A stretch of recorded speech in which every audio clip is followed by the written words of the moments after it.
Market లో invest చేసి మీ డబ్బులు డబుల్ చేసుకోవాలనుకుంటున్నారా? సుందరరామిరెడ్డి గారి సెమినార్ కి అటెండ్ అవ్వండి.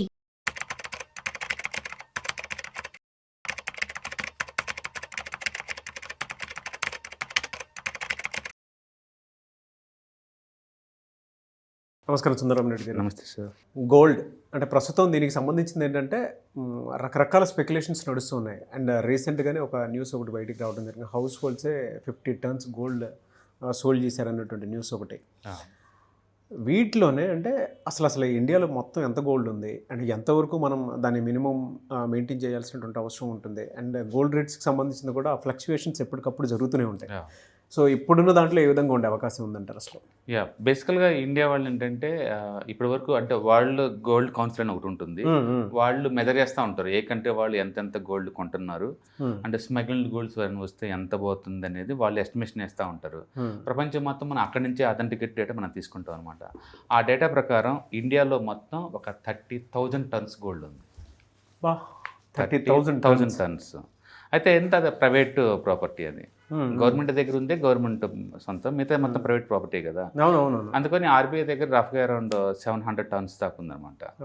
ఎవ్రీ ఇయర్ వాళ్ళు ఒక 20-30 tons అని యాడ్ చేసుకుంటూ పోతుంటారు. సో ప్రపంచవ్యాప్తంగా అన్ని సెంట్రల్ బ్యాంక్స్ కూడా ఏ అయితే కొంటాయో అవి అఫీషియల్గా గవర్నమెంటే అనమాట. ఇంకా మిగతా మొత్తం ప్రైవేట్ ప్రాపర్టీ. అందుకని వరల్డ్ గోల్డ్ కౌన్సిల్ ప్రకారం ఇండియాలో మొత్తం ఉన్న గోల్డ్ ఆల్మోస్ట్ 30,000 tons. ఇండియా వాళ్ళు అఫీషియల్గా అండ్ గల్ఫ్ నుంచి కావచ్చు, లేదా స్విట్జర్లాండ్ నుంచి కావచ్చు, లేదా సౌత్ ఆఫ్రికా నుంచి కావచ్చు, మొత్తం మీద సంవత్సరానికి ఒక 700 టన్నుల గోల్డ్ ఇంపోర్ట్ చేసుకుంటారు. 700 టన్నులు అఫీషియల్ రూట్లో, గవర్నమెంట్ లెక్కల ప్రకారం. ఇక స్మగుల్డ్ గోల్డ్ అనుకుంటే ఇంకొక 700 tons మనం ఈజీగా యాడ్ చేసుకోవచ్చు.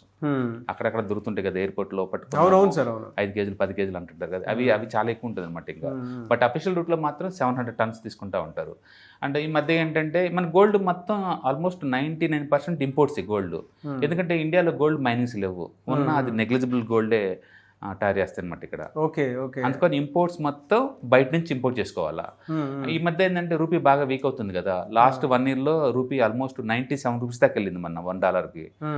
మోడీ గారు రిక్వెస్ట్ చేశారనమాట, నెసరీ తప్ప ఏమి ఇంపోర్ట్ చేసుకోమాకండి, గోల్డ్ వీలుంటే పోస్ట్ పోన్ చేసేయండి 1 year వరకు అని.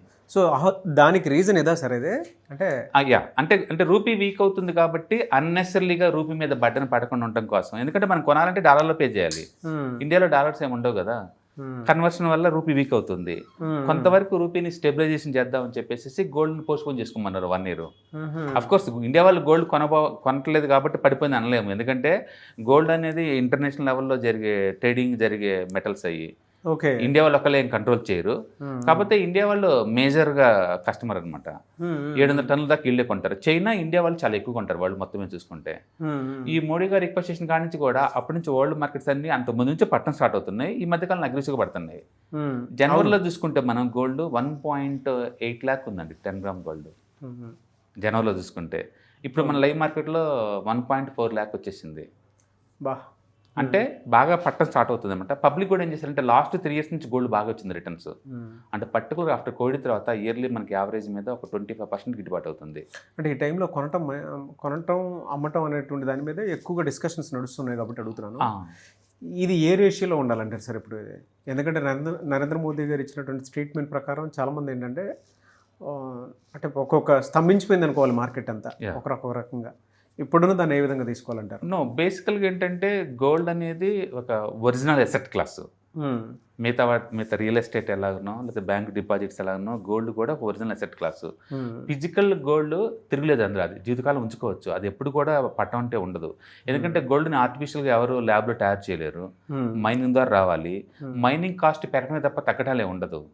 అందుకని గోల్డ్ మనం బయట paper gold up and down అయినంత ఈజీగా original mining activities up and down ఏం అవ్వవు.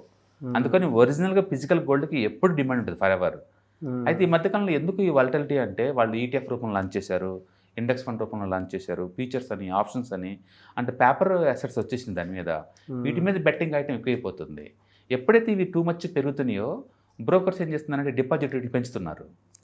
డిపాజిట్స్ రేట్లు పెంచేసరికి ఎవరి దగ్గర అయితే డబ్బులు వాళ్ళు క్లోజ్ చేసుకుంటున్నారు. ఆ ప్రెజర్ తోటి పడతం స్టార్ట్ అవుతున్నాయి అనమాట. అందుకని మెటల్స్లో వాలటిలిటీ ఎక్కువ ఉంది.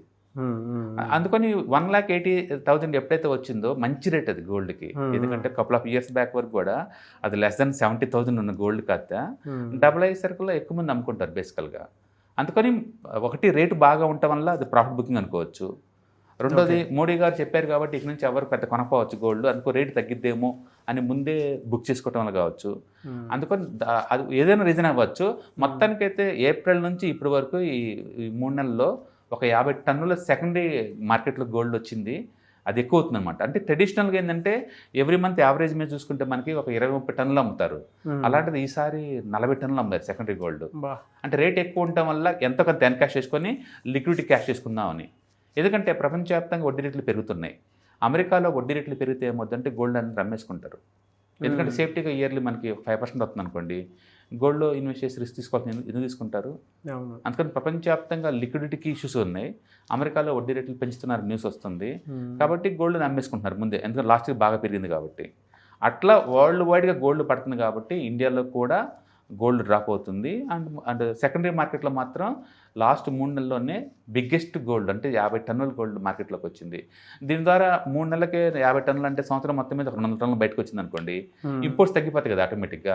ఇండియాకి కావాల్సింది ఇంపోర్ట్స్ తగ్గటం. ఇండియాలో గోల్డ్ ఎంత రీసైక్లింగ్ అనే పెద్ద ఇబ్బంది ఏం లేదు, ఎందుకంటే ఇంటర్నల్ తిరుగుతుంది కాబట్టి.